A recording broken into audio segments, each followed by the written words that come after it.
Okay, so this is an introduction to chords up the neck, starting with our dominant seventh chords. There are 4 different shapes for dominant seventh chords. There are 4 different shapes for most chords.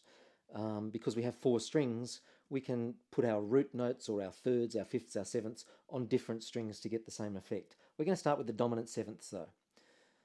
Now, I'm going to name these shapes after the names of the strings. So we're going to have a C shape, we're going to have an A shape, we're going to have a G shape, and we're going to have an E shape. That spells cage, C-A-G-E,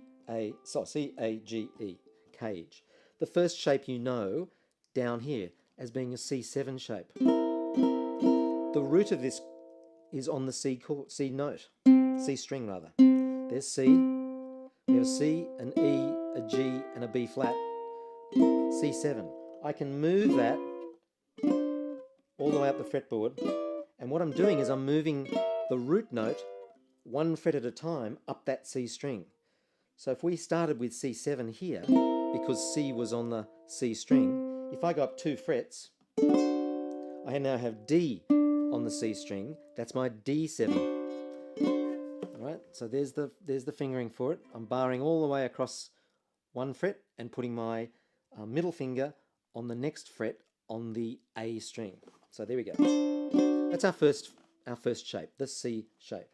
The next shape we're going to look at is the A shape. So I want to get the root note on the A string. So let's think about look, I'll take our C7 chord again. Where is C on this A string? Well, we know it's here. So I need to get a shape where that's going to be the only C we play, and we now need an E, a G, and a B flat. It looks like this. I'm going to bar it all again at that C, at that root note, and then take my middle finger, place it on the next fret, but this time on the 3rd string. And I have a C on the 1st string, I have a G, I have an E, and I have a B flat. That is my A shape. You'll know that shape from all the way down here where you play A7, right? You're actually playing 1 fret and a whole bunch of 0 frets back here. Move it up, and there it is there for A7. And you can move that one all the way up the fretboard, given the root note is going to be on this A string. So that's 2 shapes for dominant sevenths. The next one we're going to look at is going to be the G shape. Now the G shape is going to mean we're going to have the root note on our G string. So let's look for C on that G string.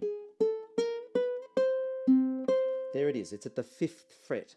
So what we want to do here is put our index finger on that 5th fret and then make what looks like a G7 with our other fingers on the 6th fret for our middle finger on the E string or the 2nd string. Then my ring finger is going to go on the 7th fret of the C string, and my pinky is going to be also on that 7th fret but of the A string. So you can see there's my little triangle that looks like a G7, and I've got my index back here on the 4th. And there is my G shape. I'm playing a C7 chord with the root on the G string. Now that looks awfully like G7 down there with a spare finger, right? Because I'm fretting 0. That's in fact all we're doing. Okay, so that's our G shape. 1 to go. We have an E shape. So we need to find E. On the E string, we need to find C. And it's here. Oh, sorry. There, the 8th fret. Right? So we're going to need to make a C, E, G, B flat using that C.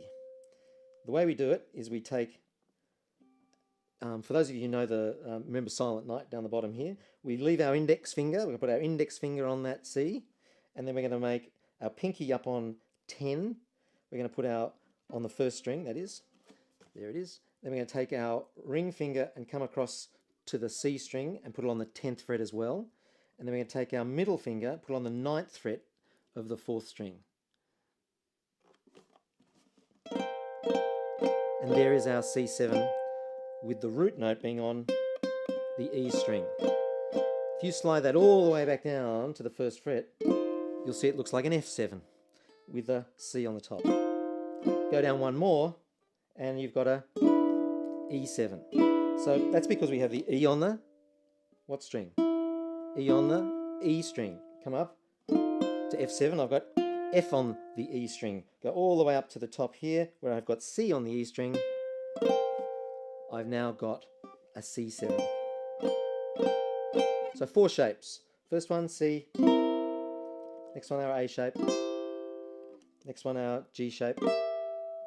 And then our E shape. And they're the 4 shapes for dominant seventh chords, all the way up the neck. I'll make another video on the minor sevenths.